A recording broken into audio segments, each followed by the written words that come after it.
Nanay, sa 3 billion pesos po ba na yan, nararamdaman po ba natin? Taon-taon. So kung 3 taon na manunungkulan, yung po ay 9 bilyong piso. Di ba? Masasabi pa natin, yung mga anak natin ay masisiguro ang kinabukasan nila. Yung mga kaanak po ba natin, masasabi natin na kapag may nagkasakit dito, ay agarang mapapagamot na wala tayong babayaran? Masasabi ba natin na sa ating buhay ay mayroong mga anak natin ay mayroong pong permis na trabaho? Kaya mag-isip-isip po tayo. Ang gusto po namin ay magkaroon tayo ng pamahalaan na ramdam po natin na tayo ay pinaglilingkuran. Kaya kami naririto po, gusto po namin kayong lapitan, kaibiganin. Pwede po ba yun? Pwede niyo po ba kaming papasukin sa inyong mga puso? Pwede po ba? Sapagkat ang inaalay po namin sa inyo ay isang matapat na paglilingkod. Matapat na paglilingkod na kung saan ang gusto po namin kayo, ang mga tao, ay paglingkuran, hindi paglaruan. Dahil ang amin pong minimithi po ay magkaroon ng tayo ng mamakamtam po natin ang magandang kinabukasan para sa ating lungsod. Kaya ang tanong ko po sa inyo, Barangay Patala, kung gusto po natin ng pagkakaisa, kaya po natin baguhin ang ating lungsod. Tandaan niyo po, taong bayan ang nagbigay po sa kanila ng kapangyarihan. Kaya taong bayan din po ang magbababa sa kanila sa kapangyarihan.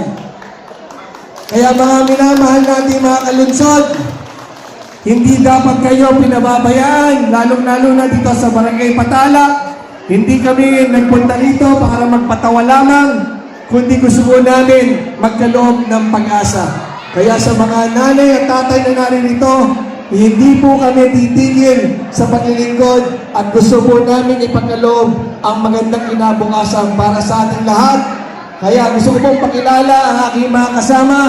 Nandito po yung ating mga kaisa para sa ating malayang lungsod ng Kabanatuan. Nandito po buhat sa barangay ng Mabini Extension, Konsihala Ada Fernando. Buhat sa barangay ng Sumakab Norte, Konsihala Nancy Happy Birthday Dibunao. At nandiyan po sa barangay Gerald Luna, Konsihala Jerry Hieronimo. At siyempre po buhat sa barangay ng San Jose Norte, nandiyan po si Kapitana Juliet Pero. Buhat sa barangay ng Imelda, Kapitan umalis na sa lahat nito. Ito ba ang gusto natin maging buhay? Ito ba ang pwede natin ipamana sa ating mga anak? Kaya mag-isip-isip po tayo. Hindi po kami naninira. Kami po ay bukas na libro ang mga paglalaban dito sa Luzon ng Kabanatuan. Pwede po kayong magtanong. Pwede kayong alamin ang katotohanan. Kaya naman po ay narinito. Gusto namin na marinig po sa aming mga bibig ang mga salitang ito na kayo mismo ang sumaliksik ng katotohanan. Sapagkat ang gusto po namin, mga kalunsod, barangay Silueta, ay maging bahagi kayo ng mga usapin ito, na maintindihan po ninyo, nang sa ganon, alam nyo po ang inyong karapatan. Alam nyo po ang karapatan po natin ang mga nagaganap dito sa lungsod ng Kabanatuan. Alam nyo, sa totoo lang po, mahal po tayo ng isang taong walang iniisip kundi kapakanan ng bawat isa. Kahit mula sa pwesto, alam niyo po ba, iniisip niya, paano na kaya ang mga senior citizen? Paano na kaya ang mga nanay?